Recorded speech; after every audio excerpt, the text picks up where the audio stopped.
for all the groups. We warmly and enthusiastically invite you to the breakout sessions to share your ideas and to ask further questions, but for the sake of time, we'll do our best to be as succinct as possible with our presentation. I'm Kate Heinz. I am a student at UCAP. I'm also a teacher, high school English. And I'm also a UCAP student and high school animal science.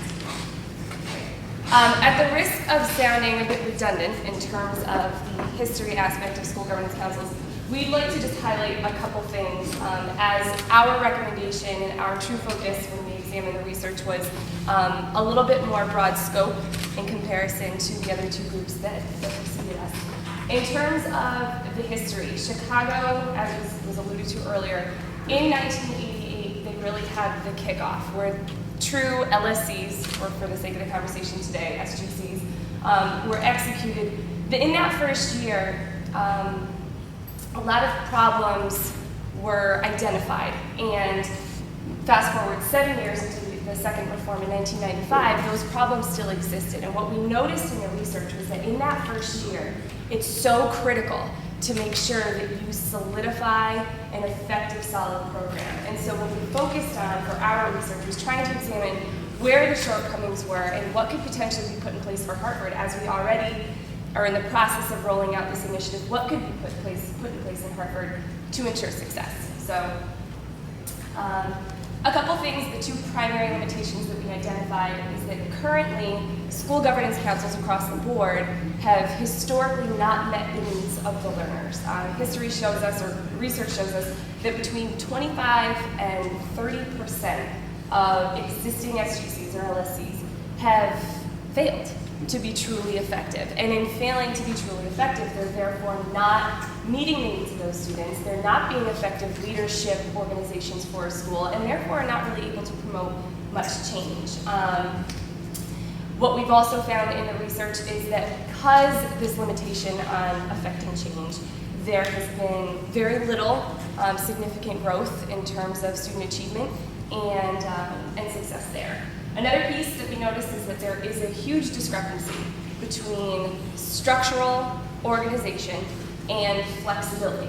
So we walk this fine line of finding an appropriate balance where we give school governance councils or any school-based management council complete autonomy without stifling them with mandates, if you will. So we were negotiating these two pieces when we came up with our proposal. The key issue that we have up here really, I think, goes to the crux or the heart of what we're looking at. There are parts of school governance councils, there are existing school governance councils today in our area that are doing things really, really well. And the idea here is that how do we tap in to those school governance councils that have got it, that are really effective in what they do, and capitalize on those successes so that that can become contagious for other surrounding SGCs.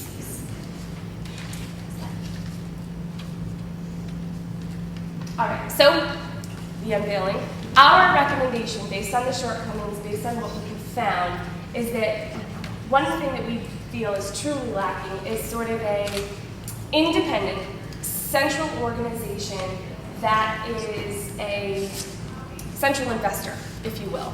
So we have isolated SGCs all over the state, and they're going to be popping up in great numbers as we move forward. And what we feel is truly missing is that hub, a central hub that is non-punitive, so a place, or an organization rather, that represents all SGCs, where they can come, share their thoughts, share their ideas, celebrate successes, own up to failures, but have a nurturing location, a nurturing environment where SGCs, as we're all, gaining our footwork here, trying to work through this new entity that we've been faced with, to really become successful together.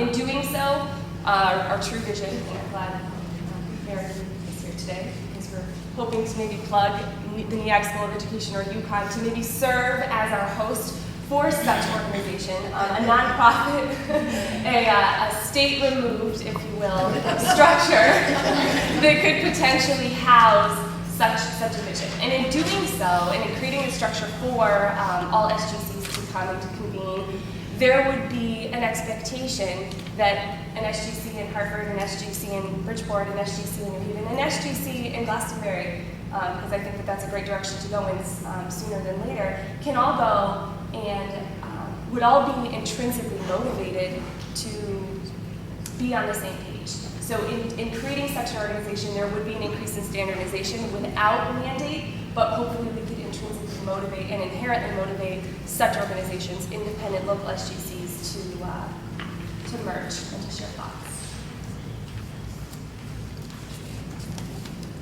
Thanks, Kate.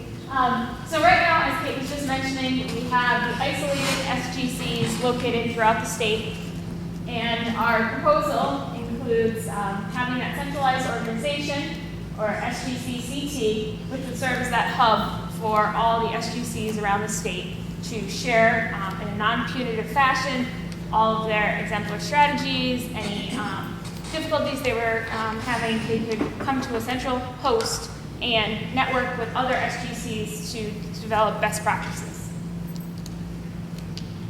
The logo, our graphic.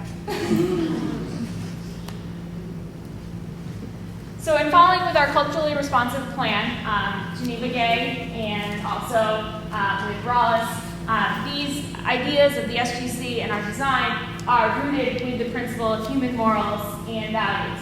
And as Gay says, they cannot operate under a single authoritative voice, but the organization must be allowed to have some opportunity to adjust as necessary and to meet the needs of the SGC for that particular school. So we developed 4 different SMART goals, which were specific, measurable, attainable, realistic, and timely. And 4 of these SMART goals that we would propose for this SGC-CT would be by the end of year 1, that the SGC-CT would have 85% of the schools with the SGCs participating in this organization. And as the law reads, currently the bottom 5% of schools in the state are required to have those SGCs. We'd be looking for 85% of those bottom 5% to participate the first year. Then we would offer 3 statewide forums to allow SGCs from around the state to come to one of the forums and develop a plan, an action plan for development for the rest of the year. And through that SGC forum, that plan would be hopefully evaluated by members of the SGC-CT organization to assist the SGC in carrying out that action plan. Also, creating a standard objective and protocol for training and for curriculum, as the other groups have talked about, making sure that those core principles of the training and the curriculum are being followed and are being shared so that all SGCs are benefiting from the training and those necessary parts of the training are also being included. And then our last goal was to obtain the 501c3 status, nonprofit status, making the organization eligible for various grants within the state and on the national level as well. And as we said, we'll welcome conversation, questions at the breakout session to follow. Thank you. I just want to make a comment. I had the pleasure real quickly of going to an unconscious bias training with the Connecticut Education Association, the CEA. And as we start to, I think I'm okay. As we look at this process, I just want to read 2 quick bullets. This is not about a training that's focused on just skills, pedagogy, and methodology. As we have these conversations, we need to begin to design something to initiate a process that involves transformative learning. Because if we start to engage communities in the same way we engage them, with all in good intentions, we're going to have the same results. So why is transformative learning important? Because school community becomes effective agents of positive change and creating healthy and successful public school systems for all children. So if we are comfortable having this discussion, then we still haven't got it. So I want everyone to come with this with an open mind, knowing that we cannot engage in business as usual and turning around the achievement gap. And this is really a knowledge, skill, and opportunity gap. So I kind of want you to shake off a little bit of the professionalness, right? Because you're coming in your professional capacity, knowing that we are in the business of improving the lives of children. So it's not about us at all. It's about the children. So I just want us to kind of shape our thinking around why we are here. And so I think that will kind of help so we won't get into turf or we won't get into who done it well. This is new and for all of us. And it's very intentional and deliberate conversations that we need to be had. So just so we all can shake it off a little bit, all right? Thanks. What Mr. Coleman was sharing with us earlier about this connection between family, community, and school, and why it's so essential for transforming urban schools in Connecticut. And so what I want to say quickly is a quick statement. And as a doctor, I'm going to make this statement. If we don't heed research, and we take the traditional approach where my organization is right, and we have all the answers, 20 years later, we'll have school governance councils for 20 years, and the schools will still be failed. Chicago did. I'm from Chicago, born and raised. We had school governance councils, or local governance councils. We did not heed best practice with research. They were not culturally responsive. Chicago public schools are still some of the worst public schools in the nation. All right?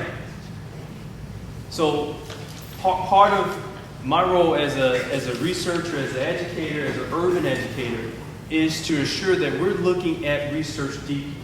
We have hundreds of years of research on what works in urban schools and what works for African American, Latino, Native American learners. It is time that we heed that research, and we do so in a collaborative fashion. Quickly, what I wanted to note here, we'll step on stage so I can point some stuff out, is normally I do a lecture on the historical context of the achievement gap, and I start from 1611 all the way up to 2000. Americans, Latinos, Asians, we break all those groups down. What we will find is that over the course of time in America, there has become a disconnect between home, community, and schools. It is this disconnect that is driving the achievement gap. It's that disconnect. Trust me on this, or test me on this. Take this chart. Take this chart. Go to a local community with high-performing schools, and you will find these things in place. The school is community-based. It serves the community. There's a sense of connection across the school, across the community, and within families. It's child-centered, right? There's a shared culture. In other words, shared values and practices, where you can go from the home, from the school, from the community, and everybody's kind of saying and doing the same thing.